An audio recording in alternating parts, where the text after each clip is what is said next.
कैसे हैं आप सभी। स्वागत है आप सभी का एक बार फिर से मेरे YouTube चैनल में। आज की वीडियो में हम यहाँ पे देखेंगे तो आज हमारी जो सीरीज़ यहाँ पे चल रही थी उत्तराखंड की इम्पोर्टेंट बुक, जिसमें राजेंद्र बलूदी जी की बुक को हम यहाँ पे देख रहे थे। तो आज की यहाँ पे 35वीं क्लास है। तो चलिए यहाँ पे जल्दी से शुरू करते हैं। आज का यहाँ पे पहला क्वेश्चन है, बद्रीनाथ धाम में स्थापित मूर्ति को आदि शंकराचार्य द्वारा किस कुंड से निकाला गया था। ठीक है, तो बद्रीनाथ धाम में जो मूर्ति स्थापित है इसको किसने निकाला था, तो इसको शंकराचार्य द्वारा निकाला गया था। ठीक है, आदि गुरु शंकराचार्य द्वारा इसको निकाला गया था। और किस कुंड से इसको निकाला गया था, तो नारद कुंड से इसको निकाला गया था। जो बद्रीनाथ धाम है तो ये शंकुधारी शैली में बना हुआ है और बद्रीनाथ धाम की समुद्र तल से अगर ऊंचाई है तो 3133 मीटर। ठीक है, अगला यहाँ पे हमारा क्वेश्चन है, बद्रीनाथ धाम में कपाट बंद के दिन कौन सा उत्सव मनाया जाता है।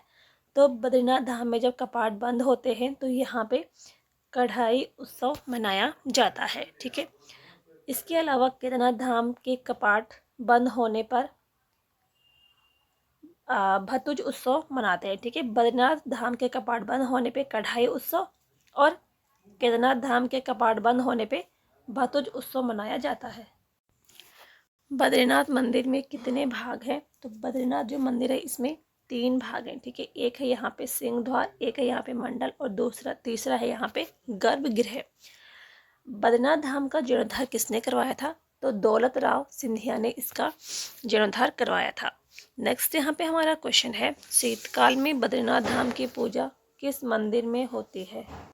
तो शीतकाल में बद्रीनाथ धाम की पूजा किस मंदिर में होती है, तो वो होती है यहाँ पे नरसिंह मंदिर में। ठीक है, जोशीमठ में जोशीमठ के निकट ये मंदिर स्थित है, तो वहाँ पे बद्रीनाथ धाम की पूजा होती है शीतकाल में। ठीक है, नरसिंह मंदिर का निर्माण किसने करवाया था, तो जो कत्यूरी वंश के संस्थापक थे बसंत देव। ठीक है, तो इन्होंने इस मंदिर का निर्माण करवाया था। अगला यहाँ पे हमारा क्वेश्चन है, शीतकाल में बद्रीनाथ की चतुर्मुखी मूर्ति कहाँ लाई जाती है, तो ये लाई जाती है योगध्यान बद्री में। ठीक है, नेक्स्ट क्वेश्चन है, किस स्थान पर विष्णु भगवान के आधे आकृति की पूजा की जाती है, तो आधे आकृति की पूजा होती है भविष्य बद्री में। ठीक है, यहाँ पे भगवान विष्णु की आधे आकृति की पूजा होती है। नेक्स्ट यहाँ पे हमारा क्वेश्चन है, बद्रीनाथ धाम के निकट स्थित पंच शिलाओं में कौन कौन सी पंचशिलाएं। ठीक है, बद्रीनाथ धाम के निकट कौन सी पंचशिलाएं हैं, तो एक है यहाँ पे गरुड़ शिला, दूसरी है यहाँ पे नरसिंह शिला, नारद शिला, मार्कंडेय शिला और वाराह शिला। ठीक है, तो ये 5 जो शिलाएं हैं इनको पंचशिला बोला गया है और ये बद्रीनाथ धाम के निकट है। नेक्स्ट क्वेश्चन है, व्यास गुफा कहाँ स्थित है, तो व्यास गुफा जो है ये बद्रीनाथ में स्थित है और पुराणों के अनुसार वेदव्यास जी ने इसी व्यास गुफा में महाभारत की रचना की थी। नेक्स्ट यहाँ पे क्वेश्चन है, टिम्मरसैंण गुफा स्थित है, तो ये चमोली की नीति घाटी में स्थित है टिम्मरसैंण गुफा। गैरसैंण को अस्थायी राजधानी बनाने की सिफारिश किस समिति ने की थी, तो गैरसैंण को अस्थायी राजधानी बनाने की सिफारिश की थी कौशिक समिति ने। ठीक है, कौशिक समिति के अध्यक्ष कौन थे, तो रमाशंकर कौशिक थे, तो इसीलिए इसका नाम कौशिक समिति रखा गया।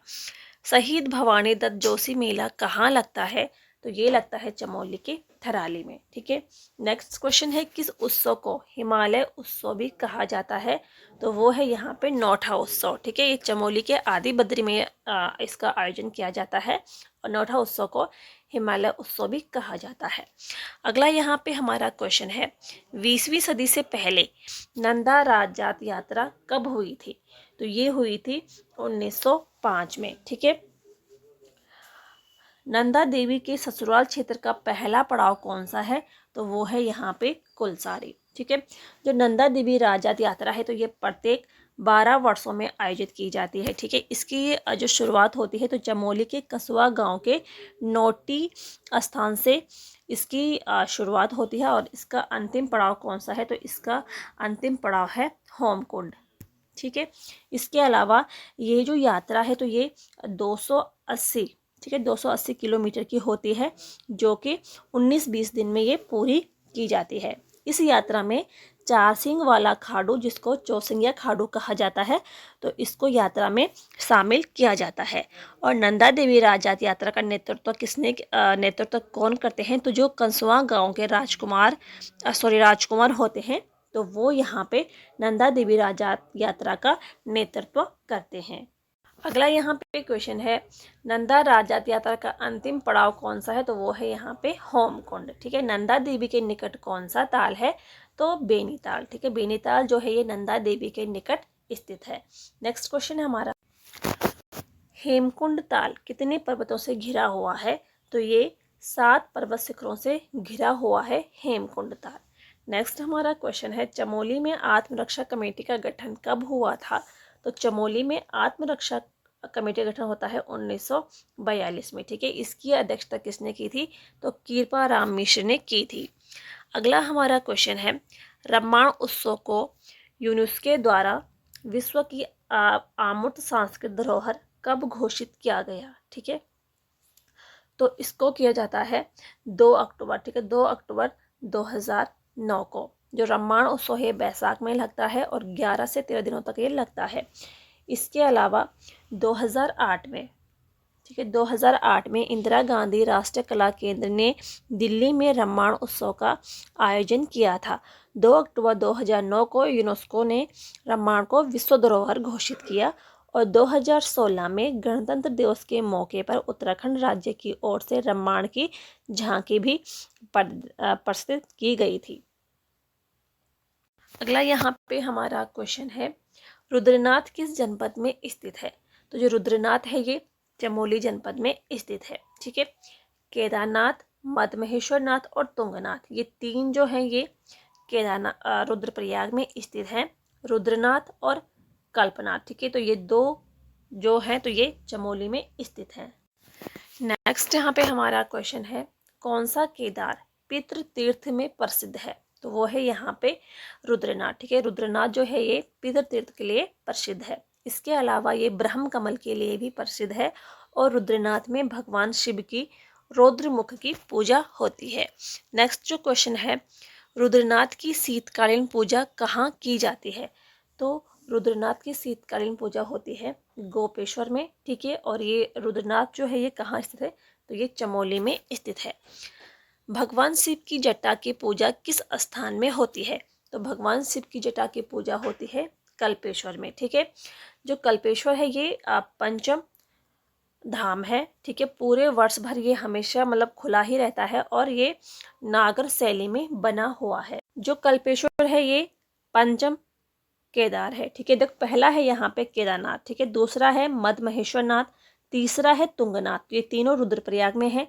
चौथा है यहाँ पे रुद्रनाथ और पांचवा केदार कल्पनाथ। ठीक है, तो ये जो कल्पनाथ है और रुद्रनाथ ये चमोली में है और पहला, दूसरा और तीसरा, ठीक है, केदारनाथ, मद्महेश्वरनाथ, तुंगनाथ, तो ये रुद्रप्रयाग में स्थित है। अगला यहाँ पे हमारा क्वेश्चन है, कौन सा प्रयाग पंच प्रयागों में शामिल नहीं है? तो वो है यहाँ पे केशव प्रयाग। ठीक है, ये पंच प्रयागों में शामिल नहीं है।